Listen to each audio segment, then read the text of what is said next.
నిజంగా ఎంత గొప్ప దేవుడు మన దేవుడు. ఈ రోజున నెల రోజులుగా మనం వాక్యాన్ని వింటూ వస్తున్నాం దేవుని సన్నిధిలో. వినటం మాత్రమేనా, ఆచరించేది ఏదైనా ఉందా? వినడం మాత్రమేనా, దాన్ని అనుసరించి నడుచుకునేది ఏదైనా ఉందా అనేది కూడా మనం ఆలోచన చేయాలి. 30 రోజు దాదాపుగా ఎన్ని ప్రసంగాలు వినేసాం? అయ్యో 15, ఈ యొక్క 3 6 ఏమండి, దాదాపుగా 21 ప్రసంగాలు వినేసాం. ఈవేళ 2, మళ్ళా రేపు 1, దగ్గర 25 ప్రసంగాలు వరుసనే విన్నాం. సరే ఏం విన్నాం? మనం ఎంతవరకు మనం మార్చుకోగలుగుతున్నాం? ఎంతవరకు మన పరిస్థితిని దేవుని దగ్గర మనం ఆలోచన చేస్తూ, అరే నేను సరి చేసుకోవాల్సినవి ఇలా ఉన్నాయి కదా, నేను సరి చేసుకోవాలనే కనీసం ఆలోచన ఎంతవరకు మనకు వస్తుంది అనే విషయాన్ని రోజు మనం కొన్ని విషయాలు ఖచ్చితంగా ఆలోచన చేయాలి. పిల్లరా, ఈరోజు దేవుని వాక్యాన్ని కొద్ది నిమిషాలు మనం ధ్యానం చేద్దాం. 10 అయిపోయింది కనుక ఆ బయట మనకు అల్పాహారం సిద్ధపడుతుంది. వీలైనంత కొద్ది సమయం మనం దేవుని వాక్యంలోనికి మనం వెళ్దాం. పిల్లరా, ఈరోజు దేవుని యొక్క వాక్య భాగంలో దేవుడు చాలా విషయాలు రాయించుకుంటూ వచ్చాడు. ముఖ్యంగా నేను ఒక మాటను చెప్పాలి అని అనుకుంటున్నాను. ఏంటంటే, ప్రతి ఒక్కరూ కూడా ఎవరో ఒకరి మాటను బట్టి లేక ప్రేరణ బట్టి ఏదో ఒక కోణంలో ప్రేరేపించబడుతూ ఉంటారు. నా మాట బాగా అర్థం చేసుకోవాలి. యవనస్తులైనటువంటి వారు, ఒకవేళ స్త్రీలైతే పురుషుల యొక్క మాటలకు ప్రేరేపించబడి కొన్నిసార్లు మోసపోతారు. చిన్నపిల్లలు పెద్దల ఎడల ఒకవేళ ఏదైనా చెప్తున్నప్పుడు ఆ మాటలకు ప్రేరేపించబడి మోసపోవచ్చు. అంటే నా ఉద్దేశం ఏంటి అనంటే, ఎవరు ఎలాగా ప్రేరేపించబడతారు, ఎవరెవరు ఎలాగున ప్రేరేపించబడతారు, ఎవరెవరు ఎలాగూ ప్రేరేపించబడతారు, చాలా జాగ్రత్తగా కొన్ని విషయాలు మనం ఆలోచన చేద్దాం. పరిశుద్ధ గ్రంథము నుండి సామెతల గ్రంథం 1వ అధ్యాయం 10వ వచనం చదువుకుందాం. చూడండి. నా కుమారుడా, పాపులు నిన్ను ప్రేరేపింపగా ఒప్పకుము, మాతో కూడా రమ్ము, మనము ప్రాణము తీయుటకై పొంచియుందుము, నిర్దోషి అయిన ఒకనిని పట్టుకొనుటకు దాగియుందుము అనే మాట అక్కడ మాట్లాడుతూ ఉన్నాడు. చూడండి, ఇక్కడ వ్రాయబడినటువంటి మాట జ్ఞానైనటువంటి సొలొమోను ద్వారా ఇక్కడ రాస్తున్నటువంటి మాట ఏంటంటే, పాపులు నిన్ను ప్రేరేపిస్తే ఒప్పకుము. ఏంటంట అమ్మా, ఏంటంట? పాపులు నిన్ను ప్రేరేపిస్తే ఒప్పకుము. ఎవరు పాపులు? వాక్యం చెప్తుంది, ఏ భేదము లేదు, అందరూ పాపము చేసి దేవుడు అనుగ్రహించి మహిమను పొందలేకపోతున్నారని పౌలు గారు మాట్లాడుతూ ఉన్నాడు. సరే, ఇప్పుడు నీతిమంతులు ఎవరు? మరి నీతిమంతులు ఎవరు? ఎవరిని నీతిమంతులని పిలుస్తారు అనంటే, మనము వయసులో ఉండగానే, ఆయుష్ ఉండగానే రక్షించబడిన అనుభవం కలిగి దేవుని సన్నిధిలో పాపాలు క్షమించమని అడిగి బాప్తిస్మము తీసుకొని సంఘములో చేర్చబడి ఒక నమ్మకమైన విశ్వాస యాత్ర కొనసాగిస్తున్నటువంటి వారిని ఏమని పిలుస్తాము అనంటే నీతిమంతులు. సరే, ఇప్పుడు అలా బాప్తిస్మం తీసుకుని రక్షణ కొనసాగిస్తున్నటువంటి వారి గురించి ఇక్కడ మాట్లాడుతున్న మాట ఏంటంటే, నా కుమారుడా, పాపులు నిన్ను ప్రేరేపిస్తే ఒప్పకుము.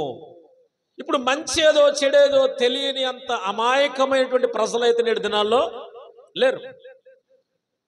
ఒకవేళ ఏదైనా మనం వారి చెవిలో చెప్పడానికి ప్రయత్నం చేస్తే వాళ్ళు వెంటనే నువ్వు నాకు చెప్పనవసరం, నాకు తెలుసు అనే వాళ్ళే ఉన్నారు ఎక్కువ.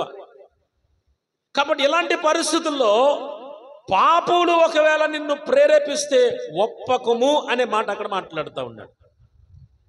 ఈరోజు పాపులు ఎలా ప్రేమిస్తారు, ఏ విధంగా ప్రేరేపిస్తారు, పాపులు నిన్ను ఎలాగ ప్రోత్సహిస్తారు? ఇప్పుడు మనం స్నేహం చేస్తూ ఉంటాం. మన స్నేహితులు కొంతమంది తాగుబోతులు ఉండొచ్చు, జూదగాళ్ళు ఉండొచ్చు, లేకపోతే రకరకాల వ్యసనాలకు బానిసలైన వారు ఉండొచ్చు. వారితో మనం కలిసి స్నేహం చేస్తున్నప్పుడు, వారితో కలిసి మాట్లాడుతున్నప్పుడు ఒకవేళ నాకు ఏం అలవాటు లేవు అని అనుకున్నా, కొన్నిసార్లు ఒరే ఏమవుతుందిరా ఇది అసలు టేస్ట్ చేస్తే తెలుస్తుంది నీకు కదా. ఏం చెప్తారు, అసలు మేము ఎంత మధురమైనటువంటి పరిస్థితులు ఉన్నాం తెలుసా, అసలు ఎంత ఆనందాన్ని పొందుతున్నాం తెలుసా, నువ్వేంటి ఇలాగున్నావు అని కొన్నిసార్లు ప్రేరేపించబడినప్పుడు, కొన్నిసార్లు అలాగ ప్రోత్సహించినప్పుడు, సరే టేస్ట్ చేద్దాంలే అని కొద్దిగతో ప్రారంభించిన వాడి జీవితం ఎక్కడ దాకా తీసుకుపోతుందో తెలుసా, సర్వనాశనమైపోయేంత వరకు తీసుకెళ్తాం. అందుకనే జ్ఞానైన సొలొమోను అంటాడు, పాపులు ఒకవేళ నిన్ను ప్రేరేపిస్తే ఒప్పుకోవద్దు. ఏది తప్పు, ఏది ఒప్పు, ఏది చెడు, ఏది నీతి ఆ మాత్రం తెలియకుండా నీవు లేవు కాబట్టి, ఇదిగో ఇది చేస్తే తప్పు అని తెలిసినప్పుడు ఖచ్చితంగా నువ్వు చేయాల్సిన పని ఏంటో తెలుసా, ఒప్పుకోవద్దు. ఈరోజు పాపులుగా ఉన్నటువంటి, అంటే లోకములో పాపము ఊపులో కొట్టుమిట్టాడుతున్నటువంటి వారు నిన్ను ప్రేరేపించేటువంటి కోణం ఎలా ఉంటుందో కొన్ని విషయాలు మనం ఆలోచన చేయాలి. వారు ఏ విధంగా నిన్ను ప్రేరేపిస్తారో కొన్ని విషయాలు ఈరోజు మనం తెలుసుకోవాలి. ఎందుకంటే రేపొద్దున బాప్తిస్మ కార్యక్రమాలు ఉన్నాయి. నూతనంగా బాప్తిస్మం తీసుకున్న వాళ్ళే కావచ్చు, ఆల్రెడీ బాప్తిస్మం తీసుకుని సంఘములో చేర్చబడి బలలో చేపెడుతున్న వారు కావచ్చు, ఇంకా బాప్తిస్మం తీసుకోవాలనేటువంటి ఆలోచన కలిగిన వారు కావచ్చు. వారందరికీ కూడా అవసరమైనటువంటి మాటలు ఇవి. ఈరోజు దేవుని వాక్యం జ్ఞాపకం చేస్తూ ఉంది. ఏమండి, ఎవరు పాపులు ఎలాగున ప్రేరేపిస్తారో కొన్ని విషయాలు మనం ఆలోచన చేద్దాం. మొట్టమొదటిది ద్వితీయోపదేశ కాండము 13వ అధ్యాయం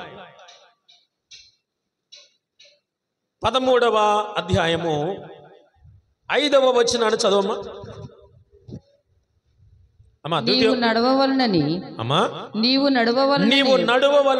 నీ దేవుడైన యెహోవా నీకు ఆజ్ఞాపించిన మార్గములలో నుండి నిన్ను తొలగించునట్లు ఐగుప్తు దేశములో నుండి మిమ్మును రప్పించి దాస్యపు గృహములో నుండి మిమ్మును విడిపించిన మీ దేవుడైన యెహోవా మీద తిరుగుబాటు చేయుటకు మిమ్మును ప్రేరేపించెను గనుక ఆ ప్రవక్తకేమి ఆ కలలు కనువానికేమి మరణశిక్ష విధింపవలెను. అట్లు నీ మధ్య నుండి ఆ చెడుతనమును పరిహరింపవలెను అని ఉంది అక్కడ.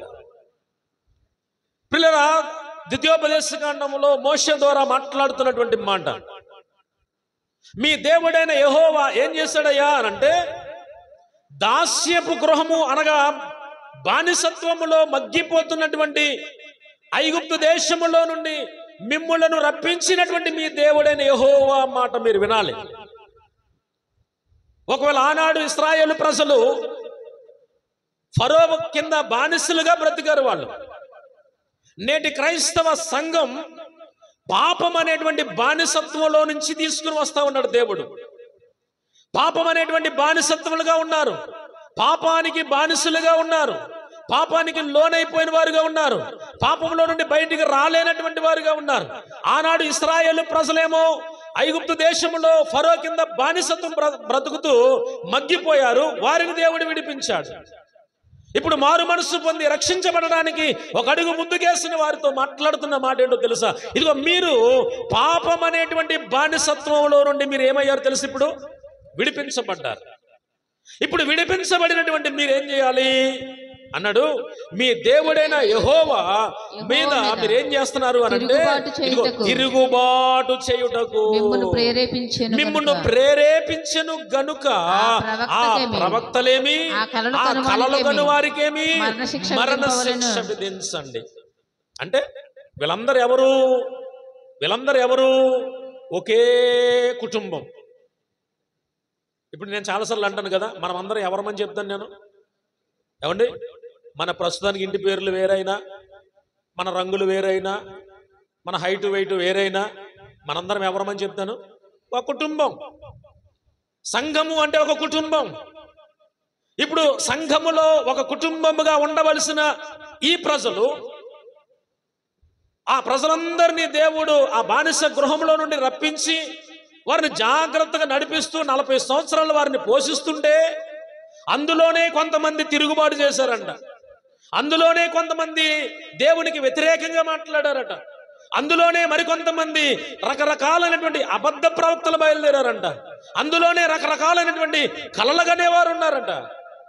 ఇప్పుడు వారు ఏమన్నాడు అనంటే, అందులో నుంచి తిరిగి లేపి వాళ్ళు ఏమన్నారంటే, ఆ దేవుడు లేదు, లేకపోతే మరొక చోట అంటాడు మోషే గురించి కూడా వారు ఏం చేశారంటే, కోరాహు వారితో పాటు మరి కొంతమంది 250 మంది ఏం చేశారు తెలుసా? తిరుగుబాటు చేశారు. నువ్వు ఒక్కడమేనంటాయా పరిశుద్ధుడు, నువ్వు ఒక్కడమే పరిశుద్ధుడు అని చెప్పుకుని తిరుగుతున్నావు, మేము పరిశుద్ధులం కాదా, నువ్వే పెద్ద గొప్పడు అనుకుంటున్నావా అని మోషే మీద తిరుగుబాటు చేశారు. దేవుని సేవకుడైనటువంటి మోషే మీద తిరుగుబాటు చేసినందుకు దేవుడు ఆ 250 మందిని ఏ విధంగా హతమార్చాడు మనకు తెలుసు. ఏం చేశాడంట? ఎవరికైనా గుర్తుందా అమ్మా? 250 మంది నా పక్కనెట్టేంటి అబ్బాయి, మీరు మాత్రం సపరేట్గా రండి అన్నాడు.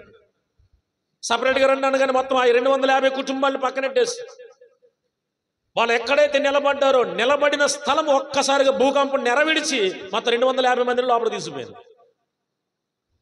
అంటే దేవునికి విరోధముగా మాట్లాడినా, దేవుని పరిచర్యకు తిరుగుబాటు చేసే విధంగా మాట్లాడినా, లేకపోతే ప్రోత్సహించినా, లేకపోతే ఏ కోణంలోనైనా సేవకులు కానీ లేకపోతే విశ్వాసులుగా ఎదుగుతున్నటువంటి వారిని వారి విశ్వాసం మీద దెబ్బ కొట్టడానికి ప్రయత్నం చేసినా ఖచ్చితంగా శిక్ష ఉంది.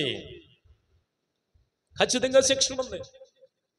ఈరోజు మనకు కనబడకపోవచ్చు, అది ఈరోజు వెంటనే దాని వల్ల ప్రతిఫలం మనం తెలియకపోవచ్చు.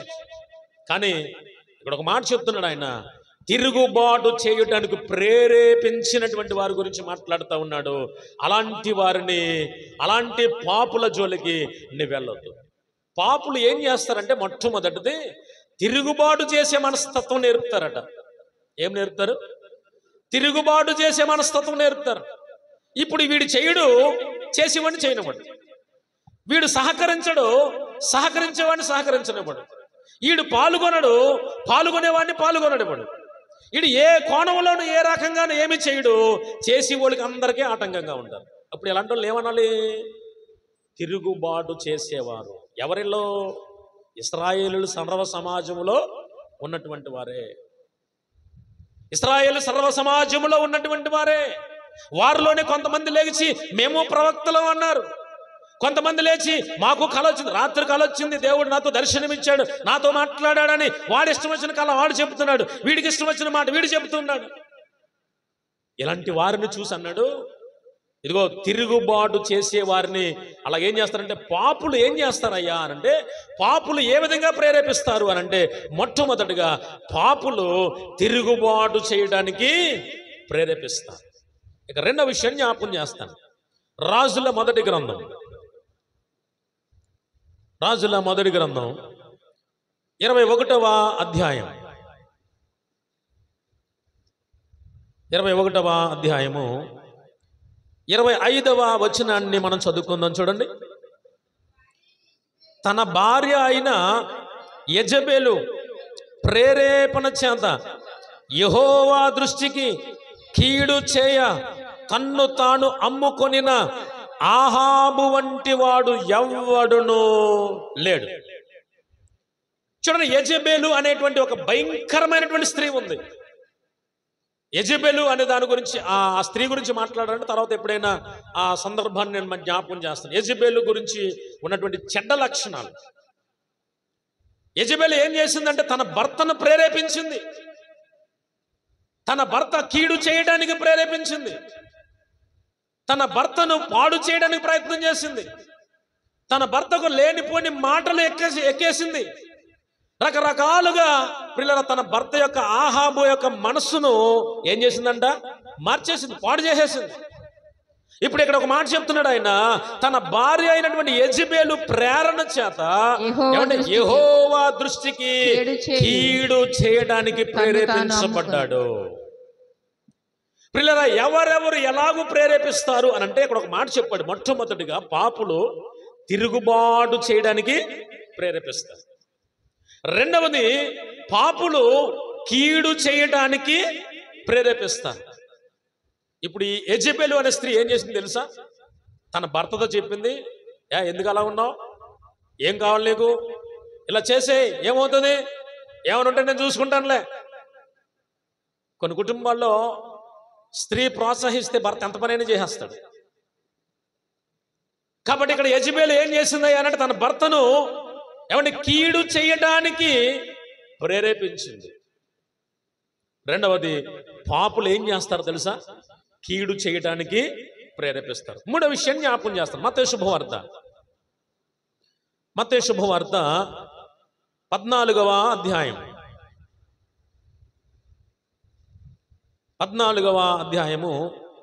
8వ వచనాన్ని చదువుకుందాం. చూడండి అక్కడ. అప్పుడు ఆమె తన తల్లి చేత ప్రేరేపించబడినదై బాప్తిస్మమిచ్చి యోహాను తలను ఇక్కడ పళ్ళెములో పెట్టి నాకిప్పించుమని అడిగెను అని ఉంది అక్కడ. ప్రియులారా, హేరోదుకు దేవుని సేవకుడైనటువంటి బాప్తిస్మమిచ్చి యోహాను హెచ్చరిక చేసినప్పుడు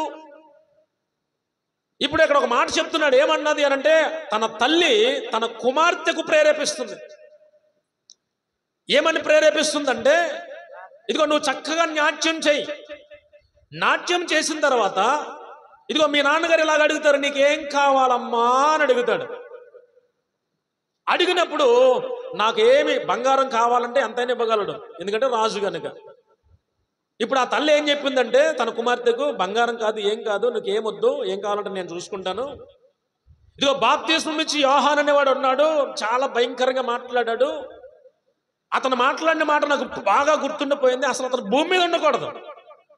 కాబట్టి ఇప్పుడు నువ్వేం చేయాలి అని అంటే, బాప్తిస్మమిచ్చి యోహాను యొక్క తల ఇదిగో ఈ పళ్ళెంలో పెట్టి ఇవి నాకు చాలు అన్నాడు. ఏమని ప్రేరేపించబడింది ఇక్కడ? ఏ విధంగా ప్రేరేపించబడింది ఇక్కడ? తన తల్లి సొంత కూతుర్ని ఏ విధంగా ప్రేరేపిస్తుందంటే అన్యాయము చేయటానికే ప్రేరేపించింది. పాపులు చేసే ప్రేరేపణ గురించి జ్ఞాపకం చేస్తున్నాను. పరిశుద్ధ గ్రంథంలో ఎవరెవరు ఎలాంటి కీడు చేశారో, ఎవరెవరు ఎలాగున్నా ప్రేరేపించబడ్డారో, ఎవరెవరు ఏ విధంగా పిల్లల దేవునికి ఎవరిని విరోధంగా బ్రతికారో కొన్ని విషయాలు మనం ధ్యానం చేస్తూ ఉన్నాం. మొట్టమొదటిగా పాపులు తిరుగుబాటు చేయడానికి ప్రేరేపిస్తారు. రెండవదిగా పాపులు కీడు చేయడానికి ప్రేరేపిస్తారు. మూడవదిగా పాపులు అన్యాయము చేయడానికి ప్రేరేపిస్తారు. ఇప్పుడు నాకు కావాల్సింది ఏదో అడిగి తీసుకోవాల్సినటువంటి దానికంటే ఆ తల్లి ఆలోచన ఎలా ఉందో చూడండి. అన్యాయం చేయాలి, ఏమైనా సరే వాడు ఇక్కడ భూమి మీద ఉండకూడదు. నన్ను అంత మాట అంటాడా? ఆ మాటకి వెంటనే ఆ కూతురు కూడా ఏం చేసిందంటే పళ్ళు మిచ్చుకెళ్ళి ఈ పళ్ళులోనే కావాలి, బాప్తిస్మమిచ్చి యోహాను తల ఇక్కడ కావాలి నాకు అని అనగానే మాట ఇచ్చాడు రాజు. తప్పదు, మాట తప్పకూడదు. ఖచ్చితంగా ఆ విధంగా బాప్తిస్మమిచ్చి తలను నరికి తీసుకొచ్చి ఆ పళ్ళెంలో పెట్టించింది. అన్యాయము చేయడానికి పాపులు ఏం చేస్తారు తెలుసా? ప్రేరేపిస్తారు. నాలుగో విషయాన్ని జ్ఞాపకం చేస్తాను. 27వ అధ్యాయం మత్తయి సువార్త 27వ అధ్యాయం 20వ వచనం చదవండి. ప్రధాన యాజకులను పెద్దలను బరబ్బను విడిపించుమని అడుగుటకును యేసును సంహరించుటకును జనసమూహములను ప్రేరేపించిరి. చూడండి, ఇక్కడ ఒక మాట చెప్తున్నాడు. ఈ సందర్భం చాలాసార్లు మనం విన్నాం. ఏం జరిగిందయ్యా అని అంటే, ఇక్కడ శాస్త్రులను, ప్రధాన యాజకులను, పెద్దలను వీళ్ళందరూ కలిసి ప్రజలతో ఏమని ప్రేరేపించారంటే, రే ఒకవేళ యేసు అక్కడ ఉన్నటువంటి న్యాయాధిపతి ఎవరిని విడిపించాలి అని ఒకవేళ పిలాతు అడిగితే ఒక మాట చెప్తారా? ఏంటది? ఎవరిని కావాలయ్యా అని అడిగితే ఏం చెప్తారు తెలుసా? ఇదిగో మాకు బరబ్బా కావాలి కానీ యేసు ప్రభు మాకొద్దు అని ప్రేరేపించబడ్డారు. పిల్లలు వారు ప్రేరేపించబడి ఏం చేశారు అంటే, వాళ్ళు మాకు బరబ్బా కావాలి, యేసును మాత్రం మీరు సిలువేయాలి, చంపేయండి. పాపుల యొక్క ఆలోచన ఎలాగుంటుందయ్యా అనంటే, పాపులు ఏ విధంగా ప్రేరేపిస్తారు అనంటే, పాపులు నీతిమంతులుగా జీవిస్తున్న వారిని శిక్ష విధించడానికి ప్రేరేపించబడతారు. పాపులు ఏ విధంగా ప్రేరేపించబడతారు తెలుసా? నీతిమంతులను శిక్షించడానికి ప్రేరేపించబడతారు. ఈ మధ్యకాలంలో యేసు ప్రభువు నమ్ముకోనండి, దేవుడు అనేకమైన కార్యాలు చేస్తాడు అనే దేవుని యొక్క సువార్త ప్రకటన చేస్తూ ఉంటే చాలాసార్లు చాలా సందర్భాల్లో అనేకమైనటువంటి ఒడిదుడుకులు, అనేక రీతులుగా మనకి చాలా ఇబ్బందులు ఎదురవుతున్న సందర్భాలు ఎన్ని చూస్తున్నాం మనం వాట్సాప్లో, యూట్యూబ్లో. సువార్త ప్రకటించడానికి వీలు లేకుండా ఏదో ఒక రకంగా వారిని శిక్షించడానికి ప్రయత్నం చేస్తున్నటువంటి ఆ రోజు యేసు ప్రభు విషయంలో జరిగింది. నేటి దినంలో నేటి క్రైస్తవ సంఘము ఎక్కడ సువార్త ప్రకటించడానికి వెళ్ళినా అనేక రీతిలుగా ఎవరిని శిక్షించడానికి ప్రయత్నం చేస్తూ ఉన్నారు. ఏ అధికారాన్ని బట్టి నువ్వు బోధిస్తున్నావు అని చెప్పి శిక్ష విధించడానికి, అవసరమైతే జైలులో పెట్టడానికి, లేకపోతే వారిని కొట్టడానికి ఎన్ని చూస్తున్నాం మనం. ఇలాగ మనం ఆలోచన చేస్తే పిల్లరా, పాపులు ఏ విధంగా ప్రేరేపిస్తారు అనంటే 4 మాటలు చెప్పాను. ఏంటది?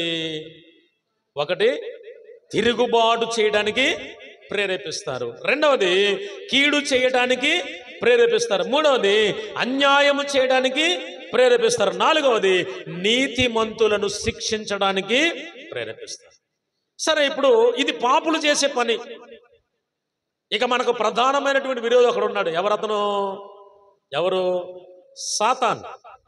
సాతాను కూడా ప్రేరేపిస్తాడట.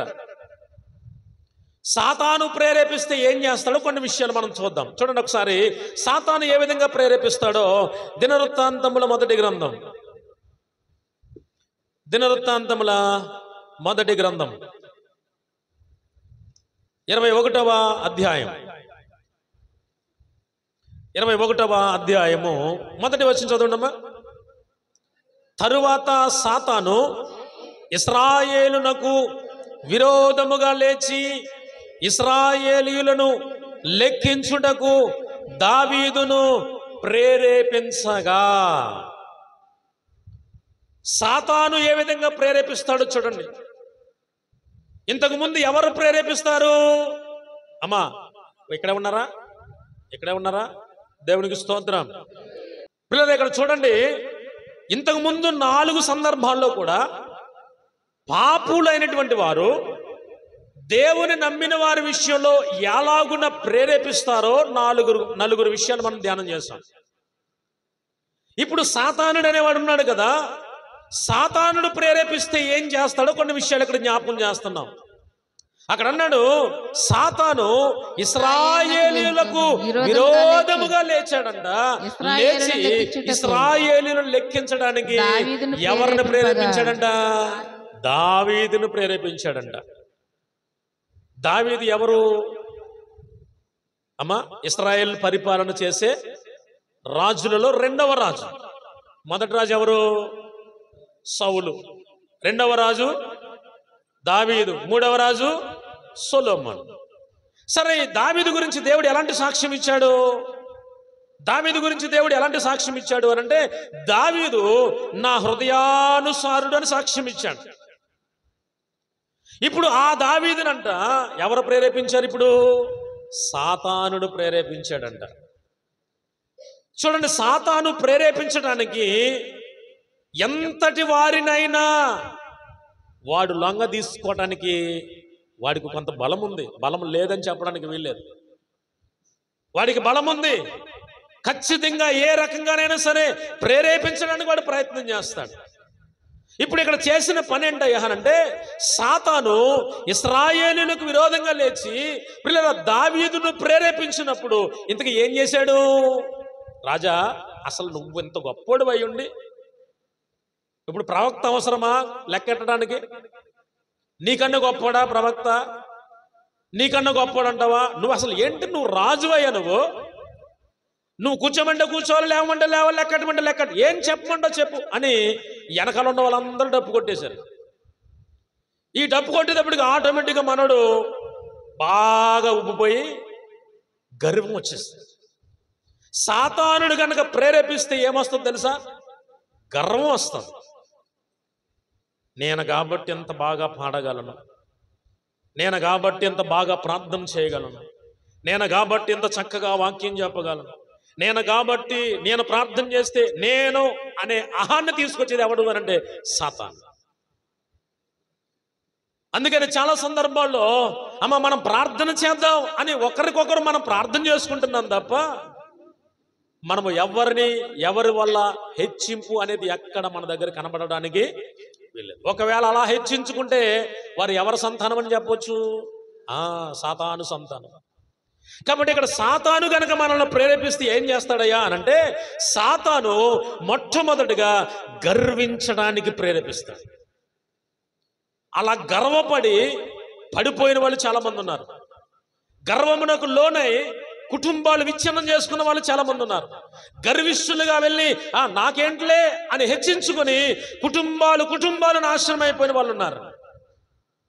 కాబట్టి ఈ సమయంలో నేను చెప్పాలనుకున్న మాట ఏంటంటే సాతానుడు ప్రేరేపిస్తే ఏమొస్తుందంట? గర్వం వస్తుంది. ఒకవేళ గర్విస్తున్నావా? గర్విస్తే నీలోకి ఎవడొచ్చేసాడు? ఆ రోజు రాజుగా ఉండవలసిన వాడు ఏమండి ఆ ప్రవక్తను పెట్టుకుని ప్రవక్త ద్వారా చేయవలసినటువంటి పని, లెక్కించే పని రాజుది కాదని చెప్పినా కానీ వీళ్ళందరూ కూడా డప్పు కొట్టగానే గబగబా ఉబ్బిపోయి చేసేద్దాం అనుకుని చేయొద్దన్న పని అతనికి అనవసరమైనటువంటి పని చేసి గర్విష్ఠుడైపోయాడు. కాబట్టి సాతాను ఏం చేస్తాడంట? గర్వమును ప్రేరేపిస్తాడు. నీకేమైంది? నీకేంటి? నీకేం తక్కువ? వాళ్ళ మాటకు నువ్వు లోపడాలండి. నీకేం తక్కువ? వాళ్ళ దగ్గరికి నువ్వు వెళ్ళాలండి. నీకేంటి? ఎవడు పెడతాడు ఇది? సాతానుడు పెడతాడు. కాబట్టి అలాంటి వారు ఒకవేళ మన దగ్గర ఎవరైనా మాట్లాడినా ఇప్పుడు గుర్తుపెట్టుకోండి, ఈమె కాదు మాట్లాడేది, లేక ఇతను కాదు మాట్లాడేది, ఈ మాటల వెనకాల ఎవరున్నారని అర్థం చేసుకోవాలి. సాతానుడు ఉన్నాడు. అమ్మా సాతానా పో అనాలంతే. సాతాన్ యేసుప్రభు అన్నట్టు. యేసుప్రభు ఏమన్నాడు అక్కడ? సాతానా ఎవరిని? పేతురు దగ్గర అన్నాడు. పేతురు అన్నాడు అయ్యా నీకు అది దూరమగును గాక అంటే పేతురు పో అనలా, సాతానా పో అన్నాడు. ఇప్పుడు మనం కూడా అలాగ అనాలి. వెంటనే కర్రచ్చు కొట్టేస్తారే మనం ఏమో అలాగంటే కనుక. ఒకవేళ ఎవరైనా గర్వంగా మాట్లాడితే అమ్మ నీలోకి సాతాను వచ్చింది, సాతానా పో అని అంటే ఎంత గొడవ అయిపోద్దాం. ఒప్పుకుంటారండి? సాతాను ఉన్నా కూడా ఒప్పుకోడు. సాతానే బాగా గొడవ పెడతాడు. సరే ఈ సమయంలో సాతాను ప్రేరేపిస్తే ఏం జరుగుతుందయ్యా అంటే మొట్టమొదటిది ఏం చేస్తాడంట? గర్వాన్ని ప్రేరేపిస్తాడు. రెండవ విషయాన్ని జ్ఞాపకం చేస్తున్నాను. అపోస్తుల కార్యముల గ్రంథం 5వ అధ్యాయం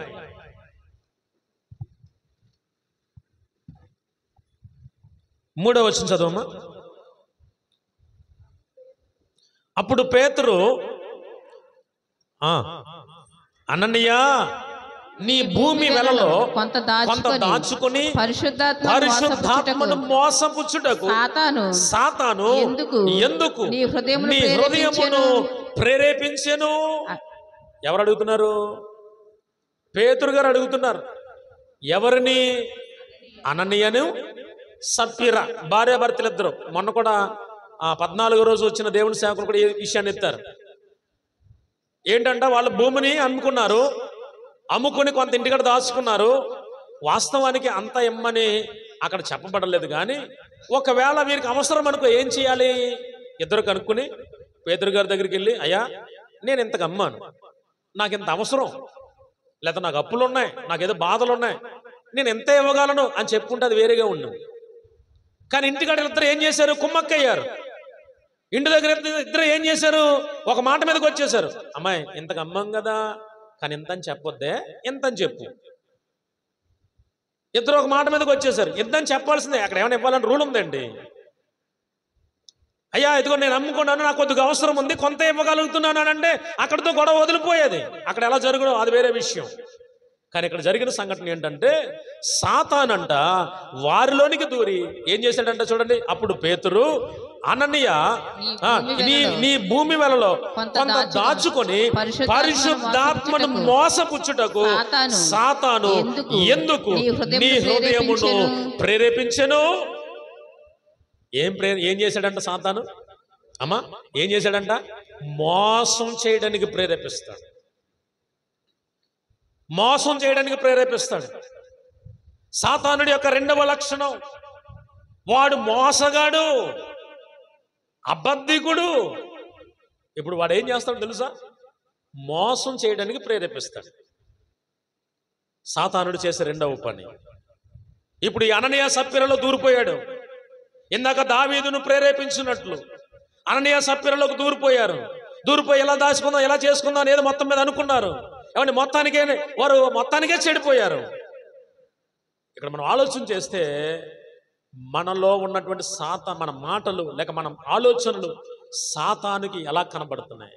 సాతానుకు అవకాశం ఇచ్చేవారిగా ఒకవేళ మనం కనబడుతుంటే పిల్లరా, అది చాలా భయంకరమైనటువంటి దుర్గతి. ఈరోజు మనం ఆలోచన చేయాలి. వీళ్ళు ఏం చేశారంట? సాతాను మిమ్మల్ని మోసపుచ్చడానికి ఎందుకు ప్రేరేపించబడ్డారు? పరిశుద్ధాత్మను మోసం చేసే విధంగా సాతానుకి మీరు అవకాశం ఇచ్చారు. కాబట్టి ఏమైపోయారు? వాళ్ళిద్దరూ కూడా, భార్య భర్తలు ఇద్దరు కూడా చనిపోయారు. మరి ఇప్పుడు దాచుకున్న డబ్బు ఏమైంది అమ్మా? దాచుకున్న డబ్బు ఏమైంది? అదే నేను ఎంత ఇవ్వగలనంటే ఏమో ఆ సంగతి ఎలా ఉండవు. కానీ ఇక్కడ మనం ఆలోచన చేయాలి. సాతాను ఏం చేస్తాడయ్యానంటే మోసపుచ్చడానికి ప్రేరేపిస్తాడు. మరొక మాట, యోబు గ్రంథం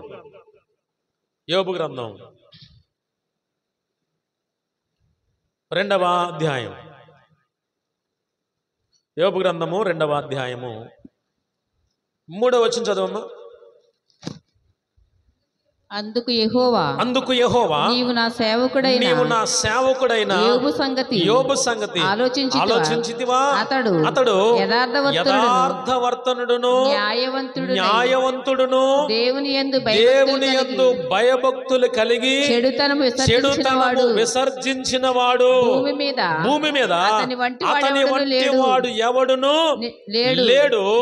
నిష్కారణముగా అతన్ని పాడు చేయుటకు నీవు నన్ను ప్రేరేపించినను అతడు ఇంకను తన యథార్థతను వదలక నిలకడగా ఉన్నాడు.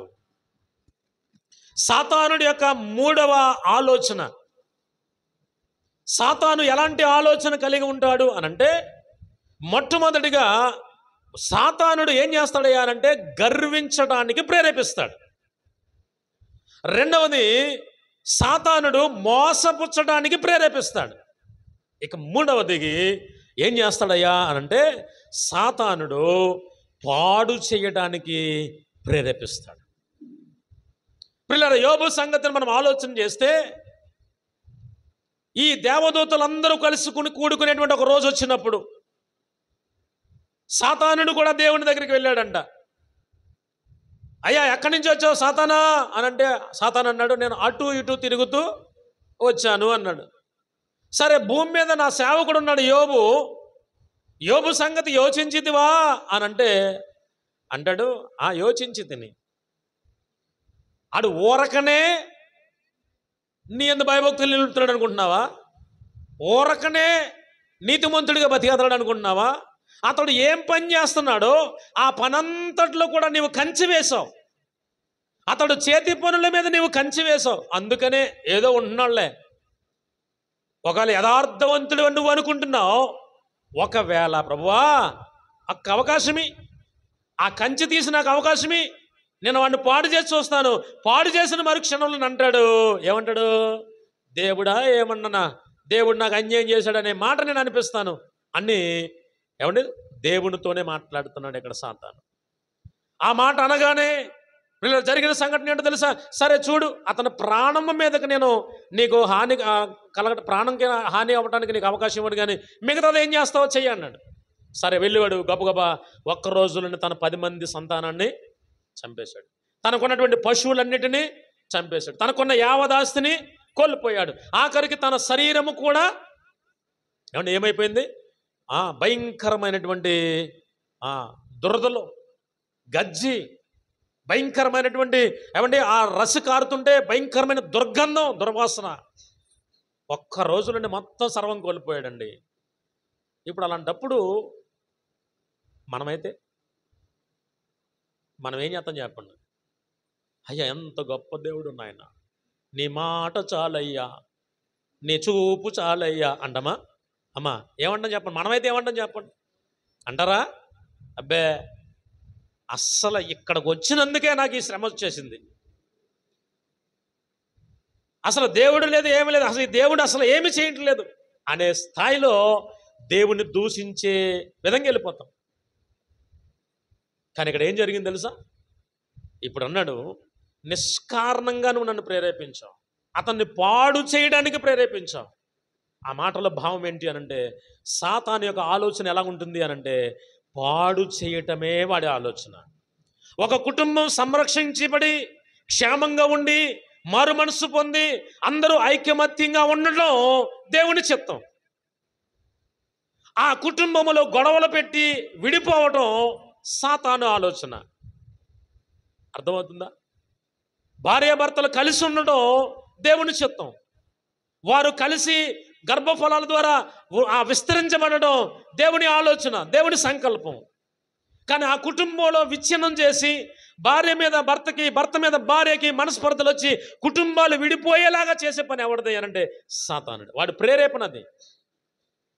కాబట్టి ఇక్కడ మనం ఆలోచన చేయాల్సిన విషయం ఏంటో తెలుసా? సాతానుడు గనక ప్రేరేపిస్తే ఏం జరుగుతుందో తెలుసా? 3 విషయాలు చెప్పాను. ఏం చేస్తాడంట? అమ్మా, గర్వించడానికి ప్రేరేపిస్తాడు. రెండవది మోసపుచ్చడానికి ప్రేరేపిస్తాడు. మూడవది పాడు చేయడానికి ప్రేరేపిస్తాడు. పాపులు ప్రేరేపించే విషయం 4 మాటలు చెప్పాను. సాతానుడు ప్రేరేపించే విషయంలో ఒక 3 మాటలు చెప్పాను. 4, 3, 7 సరిపోతాయేమో. సరే, ఇప్పుడు దేవుడు ప్రేరేపిస్తే 7 విషయాలు ఉన్నాయి. మరి చెప్పమంటారా? పిల్లలు, ఈరోజు మనం ఆలోచన చేద్దాం. ఇప్పుడు ఎవరెవరు ప్రేరేపిస్తే ఏం జరుగుతున్నాయో మనం నేర్చుకుంటున్నాం. లోకములో ఉన్నవారు లేక సంఘములో ఏమంటే నమ్మకస్తులుగా ఉంటున్నప్పుడు బయట ఉన్నటువంటి పాపులు వారిని ఏ విధంగా ప్రేరేపిస్తారో 4 విషయాలు నేర్చుకున్నాం. తర్వాత సాతానుడు పూనుకుని మన భక్తి జీవితంలో మనల్ని పాడు చేయడానికి వాడు ఏమేమి చేస్తాడో మరొక 3 విషయాలు మనం నేర్చుకున్నాం. ఇప్పుడు మనం ఆలోచన చేద్దాం. నిజంగా మన యొక్క ప్రేరేపణ ఎవరి ద్వారా మనం ప్రేరేపించబడుతున్నాం? దేవుడు ప్రేరేపిస్తే ఏం జరుగుతుందో 7 విషయాలు దేవుని చిత్తమైతే వచ్చే శనివారం ఆ విషయాన్నే మనం ధ్యానం చేద్దాం. ఇంక చెప్పండిలేండి, చాలా సమయం పడుతుంది. దేవుడు ప్రేరేపిస్తే ఏం జరుగుతుందో తర్వాత మనం ధ్యానం చేద్దాం. కానీ ఇప్పుడు పాపులు ప్రేరేపిస్తే ఎలా ఉంటారో, సాతానుడు ప్రేరేపిస్తే ఎలా ఉంటాడో ఇక్కడ కొన్ని విషయాలు మనం చూస్తూ ఉన్నాం. కాబట్టి ఇప్పుడు మనల్ని మనం పరిశీలన చేసుకోవాలి. ప్రభువా, నేను మాట్లాడుతున్న ప్రతి మాట నన్ను సాతానుడు ప్రేరేపించి మాట్లాడుతున్న మాటలా, లేక నీవు ప్రేరేపించి మాట్లాడుతున్న మాటలా? అయ్యా, నేను చేస్తున్నటువంటి పనులు, నేను మాట్లాడుతున్నటువంటి తీరు, నేను చేస్తున్నటువంటి ఈ క్రియలు ఏదైతే ఉన్నాయో నా భక్తి జీవితంలో నేను నిజంగా నీ చిత్తానుసారంగా నేను నడుచుకుంటున్నానా, లేక నీ మీద తిరుగుబాటు చేసే మనస్సు కలిగిన వాడిగా నేనున్నానా? లేక నేను కీడు చేసేవాడిగా నేనున్నానా? లేకపోతే నేను అన్యాయము చేసేవాడిగా ఉన్నానా? లేకపోతే నేను నీతిమంతులను ఏమండి శిక్షించే విధంగా ప్రేరేపించబడేవాడిగా నేనున్నాను? అసలు నేను ఎలాగున్నాను? మన యొక్క మాట తీరులో సాతానుడు మనలో దూరాడా? మనలోనికి దూరితే ఎలా మాట్లాడతాడు? సాతానుడు ఒకరు మన దగ్గర లేకపోతే మన మాట ఎలా ఉంటుంది? సాతానుడు దూరితే ఏ విధంగా మాట్లాడతాడు? 3 మాటలు నేర్చుకున్నాం. కాబట్టి ఈరోజు మనం ఆలోచన చేయాలి ప్రియులరా. ఎవరికి వారు ప్రతి ఒక్కరూ కూడా జాగ్రత్త కలిగి విశ్వాసాన్ని కాపాడుకుంటూ నమ్మకమైన వారిగా బ్రతకటానికి మనం ప్రయత్నం చేయాలి. అంతే తప్ప మనకు నచ్చినట్టుగానో వచ్చినట్టుగానో తోచినట్టుగానో ఆ సమయానికి నాకేదో అనిపించిందండి అలా చేసేసానండి, తప్పు, పొరపాటది. అలా చేయడానికి వీల్లేదు. కాబట్టి ఈరోజు ఈ సంపూర్ణ ఉపవాస ప్రార్థన కూడికలలో ప్రియులరా, మనము ఎవరి చేత ప్రేరేపించబడే వారిగా మనం ఉంటున్నాం? ఎవరి చేత ఎలాగ ప్రేరేపించబడే వారిగా మనం ఉంటున్నాం? ఈ విషయాన్ని మన మనసులో పెట్టుకొని ఈ రాత్రి మనల్ని మనం సరి చేసుకుని రేపు జరుగుతున్నటువంటి బలలో చేయి పెట్టడానికి మనం ప్రయత్నం చేయాలి. ఒకవేళ దేవుడు ప్రేరేపిస్తే ఏం జరుగుతుందో ఒక్క మాట చదువుకుని మిగతా 6 విషయాలు దేవుని చిత్తమైతే వచ్చే వారంలో మనం ధ్యానం చేద్దాం. ఆ మాట చదువుకుని ముందుకు వెళ్దాం. చూడండి ఒకసారి రోమిలకు రాసినటువంటి పత్రిక, రోమిలకు రాసినటువంటి పత్రిక 2వ అధ్యాయం రోమీయులకు రాసిన పత్రిక 2వ అధ్యాయము 4వ వచనం చదవమ్మా. లేదా దేవుని యొక్క అనుగ్రహము మారు మనస్సు పొందుటకు నిన్ను ప్రేరేపించుచున్నదని ఎరుగక ఆయన అనుగ్రహ ఐశ్వర్యమును, సహనమును, దీర్ఘశాంతమును తృణీకరించుదువా. ఏంటంట చూడండి, అక్కడ మాట్లాడుతున్నటువంటి మాట, దేవుని యొక్క అనుగ్రహము మారు మనస్సు పొందడానికి నిన్ను ప్రేరేపిస్తున్నదన్న విషయం నీకు అర్థమవుతుందా? మారు మనస్సు పొందమ్మా అని దేవుని యొక్క సేవకులతో మాట్లాడుతున్నప్పుడు కానీ, దేవుని వర్తమానము నీ చెవిలో పడినప్పుడు కానీ, వాక్యాన్ని చదువుతున్నప్పుడు కానీ, ఒకవేళ దేవుని ఆత్మ నీలోనికి వచ్చి, నా కుమార్తె ఎంతకాలం ఇలాగుంటావు, నా కుమారుడా ఎంతకాలం ఇలాగుంటావు, ఒకవేళ ఇదిగో దేవుని యొక్క అనుగ్రహం ఏంటంటది, మరలా చదవమా మాట, లేదా దేవుని యొక్క దేవుని అనుగ్రహము మారు మనస్సు పొందడానికి నిన్ను ప్రేరేపిస్తున్నదని నువ్వు ఎరగకుండా ఉంటున్నావా? నిన్ను ప్రేరేపిస్తున్న దేవుని ఆత్మను తృణీకరిస్తున్నావా? నిన్ను ఇదిగో రక్షణ పొందమ్మా అని ఒకవేళ దేవుని ఆత్మ నిన్ను తొందర చేస్తుంటే ఇది నాకు కాదులే అని తృణీకరిస్తున్నావా? వాళ్ళేమనుకుంటారో వీళ్ళేమనుకుంటారో అని నిర్లక్ష్యం చేస్తున్నావా? అయితే ఆ మాట అంటున్నాడు, ఏమన్నాడు తెలుసా?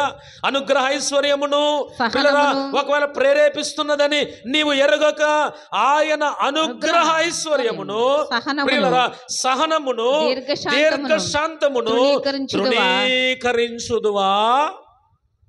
దేవుని యొక్క దీర్ఘశాంతాన్ని తృణీకరిస్తున్నావా? దేవుని యొక్క సహనమును నీవు తృణీకరిస్తున్నావా? దేవుని యొక్క దీర్ఘశాంతమును నీవు తృణీకరిస్తున్నావా?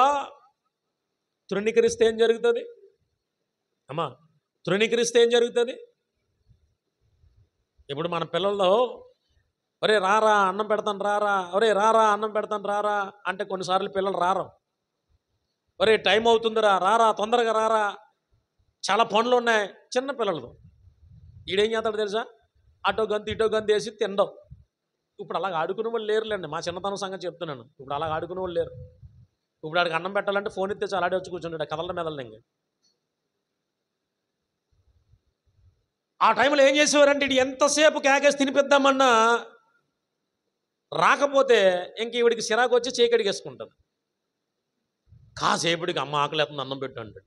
చాలా అన్నం లేదు అన్నం లేదా, ఎంతసేపు బతిమాలంటారా నిన్న, ఎన్నిసార్లు కేకేసాను నిన్న, కేకేసినప్పుడు మాట ఏనా నువ్వు అని చెప్పి ఏం చేసి 2 మొట్టికలేసి ఏమండి ఆడికి తలక్ష నిండా స్నానం చేయించి ఆడు ఏడిసి ఎక్కిపెట్టి ఏడిసిన తర్వాత అప్పుడు కాసేపటికి ఆడికి తినిపించాలి.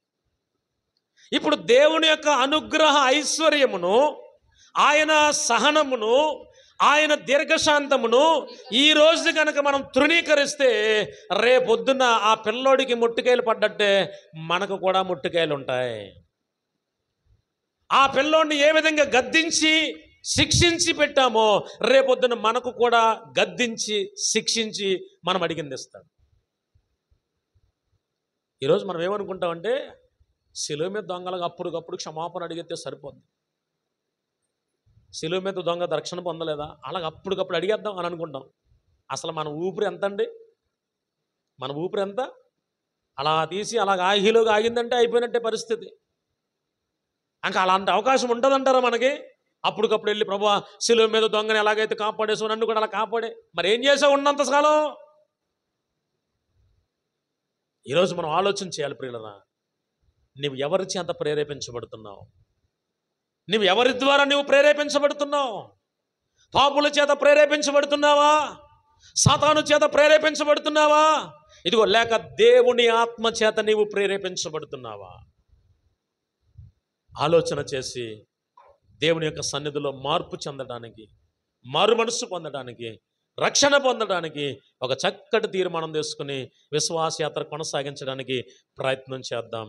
అట్టి కృప ధన్యత దేవాది దేవుడు మనకును మన కుటుంబాలకును దయచేసి నడిపించును గాక. ఆమేన్.